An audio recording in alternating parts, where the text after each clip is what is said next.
공자논어에 군자유어의 소인유어이라는 말이 있습니다. 제가 가장 좋아하는 말입니다. 그 뜻은 군자는 의를 따라 생각하는데 소인은 언제나 이익만 생각하고 산다 하는 뜻입니다. 마태복음 6장 33절에 너희는 먼저 그의 나라와 의를 구하라 라고 하는 말씀과 같은 의미의 말씀이라고 할 수 있습니다. 예수님은 주기도문에서 나라가 임하옵시며 뜻이 하늘에서 이루어진 것 같이 땅에서 이루어지게 해달라고 기도하라 일러주셨습니다. 예수님은 하나님의 뜻이 이루어지는 곳이 하나님의 나라라고 하는 확신을 가지고 계셨습니다. 그래서 예수님은 앞에서 인용한 마태복음 6장 33절에서도 그의 나라와 의, 하나님의 의, 하나님의 뜻을 하나님의 나라와 동일시하고 있는 것을 볼 수 있습니다. 하나님의 의를 구하면 하나님의 나라가 이루어진다 라고 하는 것이 예수님의 가르침입니다. 우리들은 내 뜻과 내 욕심이 이루어지는 곳이 천국이라는 잘못된 생각을 가지고 살아가고 있습니다. 그래서 우리는 하나님의 뜻, 하나님의 의보다는 나의 이익과 그것에 대한 욕심을 앞세우며 살아가고 있는 것입니다. 그러나 아름다운 천국의 삶은 이에 있는 것이 아니라 의에 있는 것입니다. 그러므로 정말 잘 살기를 원하면, 행복하기를 원하면 이보다 의에 더 욕심을 부려야 할 것입니다.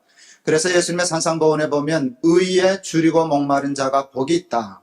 천국, 하나님의 나라가 저의 것임이라 이렇게 말씀해 주신 것입니다. 무슨 일을 할 때마다 그것이 우리에게 이익이 되는가, 손해가 되는가를 따지기 이전에 그것이 의로운 일인가, 의롭지 못한 일인가, 하나님의 뜻인가, 아닌가, 하나님이 기뻐하실 일인가, 아닌가를 생각하고 사는 것이 매우 지혜로운 일입니다. 그러나 우리는 대부분 그렇게 살지 못합니다. 이익과 손해에 관해서는 철두철미합니다. 그러나 정의와 불의, 하나님의 뜻에 대해서는 우리는 대충대충 넘어갑니다. 그러나 성경은 우리에게 그렇게 살면 안 된다고 말씀해 주십니다. 성경은 우리가 죄, 즉 불의와 싸워야 한다 말씀하십니다. 의를 이루기 위하여 죄와 싸우라는 것입니다. 싸워도 보통 싸우는 것이 아니라 요즘 애들 말로 얘기하면 피 터지게 싸우라는 것입니다. 피 흘리기까지 싸우라고 히브리서 12장 4절에 말씀합니다. 핍박을 받는 한이 있어도 의를 고집해야 한다고 말씀하고 있습니다. 의를 위하여 핍박을 받는 자가 복이 있다 말씀하신 뜻이 그 말씀입니다. 저는 크리스찬의 가장 중요한 삶 중에 하나가 도전과 싸움이라고 생각합니다. 우리 개신교인들을 영어로 프로테스탄트라고 부릅니다. 우리 개신교는 신앙의 가장 중요한 면을 불의에 대한 항거와 항의로 삼고 있는 종교입니다. 저는 프로테스트라는 단어가 참 좋습니다. 긴 것은 기라 하고 아닌 것은 아니라 하는 것, 옳지 못한 것에 대해서는 동의하지 아니하고 타협하지도 아니하고 목에 칼이 들어와도 아닌 건 아니라 할 수 있는 용기가 저는 좋습니다. 저는 사울왕까지도 겁을 먹고 피하고 있는 골리앗도 두려워하지 아니하고 나아가 싸워 승리한 다윗이 좋습니다.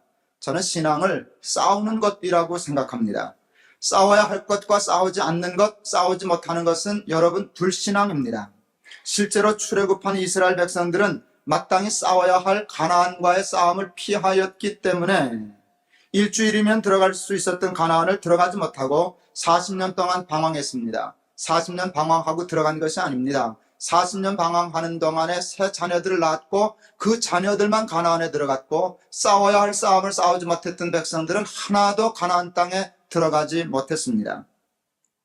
제 신앙과 삶의 모토 중에 하나는 여러분 좀 거칠게 들려주시겠지만 정면 돌파입니다.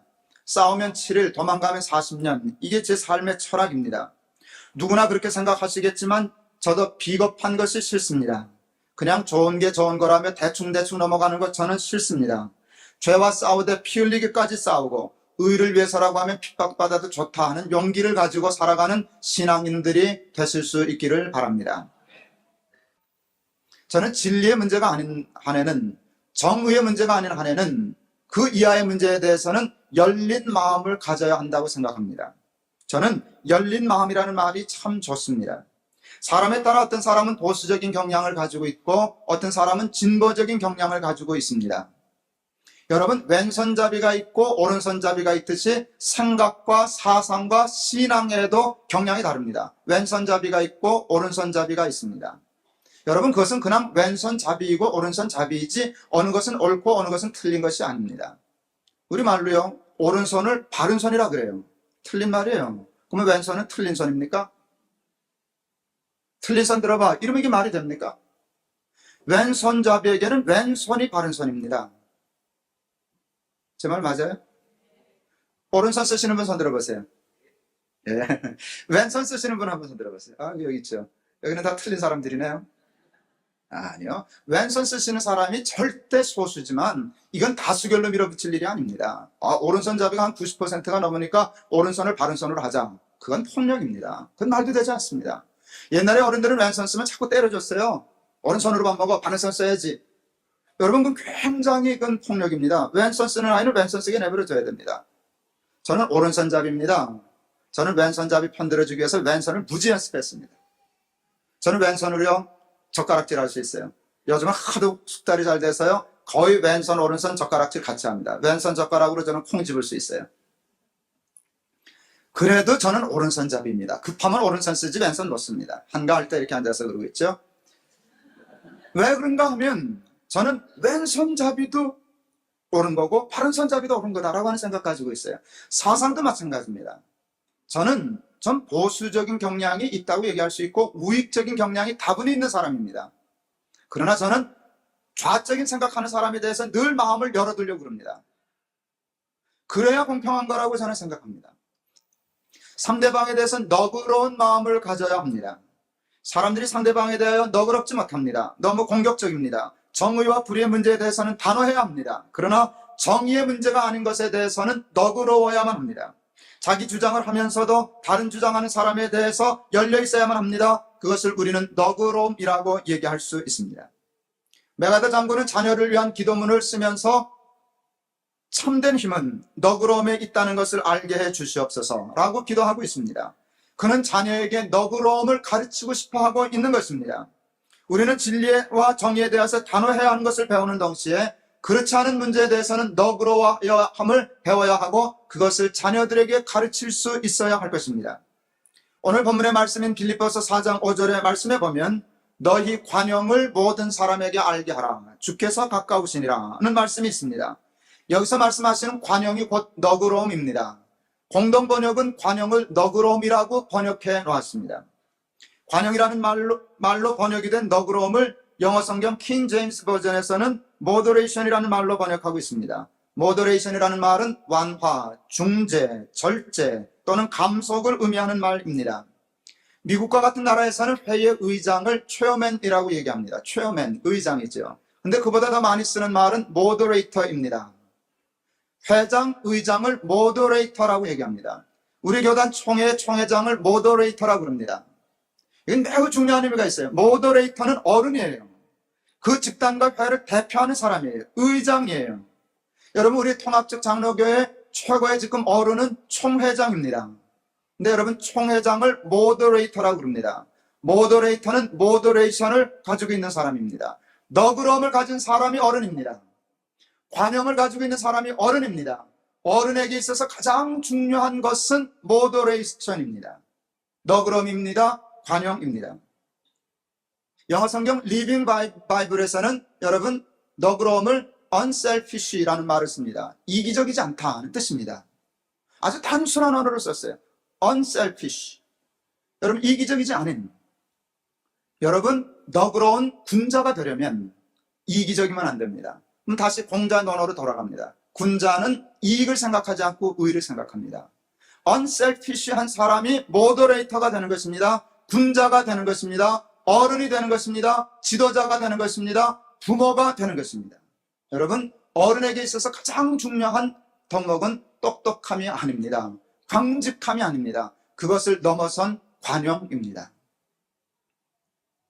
하나님의 속성을 이야기할 때 우리는 공의와 사랑을 이야기합니다. 쉽게 공의와 사랑을 얘기하지만 공의와 사랑은 여러분 자석의 양극과 같아서 둘을 동시에 붙일 수 없는 개념입니다. 공의를 얘기하면 사랑이 도망가고요. 사랑을 붙잡으면 공의가 없어집니다. 사랑과 공의는 이렇게 붙여지지가 않는 개념입니다. 그런데 하나님은 절묘하게 공의와 사랑을 동시에 가지고 계시는 분이시고 뿐만 아니라 그 공의와 사랑을 우리에게 요구하시는 분이십니다. 하나님은 우리에게 불의에 대해서 단호하라고 얘기합니다. 죄에 대해서는 싸우라고 얘기하십니다. 피 흘리기까지 싸워야 하고 의를 위해서는 마땅히 핍박도 받아야 한다고 강한 말씀을 하십니다. 공의의 하나님입니다. 그 하나님이 오늘 본문에서는 얘기하십니다. 너희 관용을 모든 사람에게 알게 하라. 주께서 가까우시니라. 단호함과 너그러움, 이게 하나님이 우리에게 가르치시는 교훈입니다. 우리나라의 문제가 뭘까? 왜 이렇게 사는 것이 짜증스러울까? 왜 이렇게 사는 것이 불안할까? 한마디로 어른이 없기 때문입니다. 여러분, 중요한 것은 모더레이터입니다. 어른이 필요합니다. 관용이 필요합니다. 나와 다른 것을 품는 마음이 어른이 해야 할 일인데 그것을 어른이 못하니까 나라가 혼란스러운 것입니다. 우리 사회에는 어른이 필요합니다. 지도자가 필요합니다. 모더레이터가 필요합니다. 그것은 교회도 마찬가지고 직장도 마찬가지고 여러분 가정도 마찬가지입니다. 우리 교회는 가만 보면 유능하고 똑똑한 사람이 참 많습니다. 여러분, 우리가 다 아직 파헤치지 못해서 그렇지 한 가닥하는 인문들 뽑아내면 엄청나게 뽑아낼 수 있어요. 저는 아시지만 유능한 사람 좋아하고 똑똑한 사람 좋아합니다. 전 유능한 사람 좋아요. 저는 똑똑한 사람이 좋아요. 근데 동시에 무서워요. 이게 언제 터질려나. 유능한 사람, 똑똑한 사람은 다 폭탄이에요. 폭발력을 가지고 있어요. 다이나믹하죠. 다이너마이트죠. 여러분, 다이너마이트 좋은 거예요? 좋은 일 했으면 일을 얼마나 쉽게 할 수 있는데요. 근데 이게 잘못 터지면 높은 뜻순이에게 하루아침에 100번도 더 망할 만한 힘을 가지고 있어요. 여러분, 유능한 사람, 똑똑한 사람, 자기 칼라가 분명한 사람들 기도하셔야 할 것이 있어요. 그것은 이미 받았으니 하나님 너그러움을 주시옵소서. 모더레이션을 주시옵소서. 그래야 나와 다른 것도 품고 어울리고 괜찮아. 다 모르고 그랬는데 뭐 사람이 그럴 수 있지 하는 리더십을 갖게 해달라고 기도하실 수 있기를 바랍니다. 여러분, 자식을 기르는 부모시죠? 자녀 교육에 가장 중요한 힘이 어디 있는 줄 아세요? 너그러움에 있어요. 괜찮아. 모르고 그랬는데. 그게 아들을 바꾸는 것이에요. 강하게만 하면 아이들이 삐뚤어집니다. 너그럽게만 해도 아이들이 버릇없어집니다.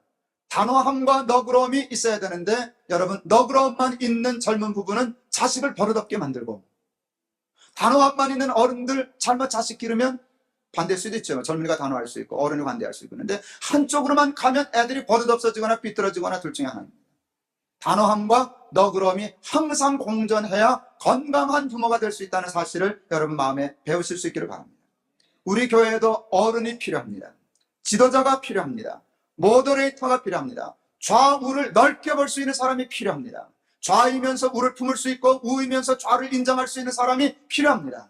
그리고 관대해서 실수에 대해서 괜찮아, 누구나 다 그래, 나도 그랬어, 괜찮아, 모르고 그랬잖아, 그리고 덮어줄 줄 알고 여러분 감싸줄 줄 알고 용납해줄 줄 아는 사람들이 많아야 높은 뜻 순응의 교회가 유능함과 똑똑함을 엉뚱한 데 폭발시키지 않고 건전하게 폭발시켜서 하나님께 쓰임받는 교회가 될 줄을 믿습니다.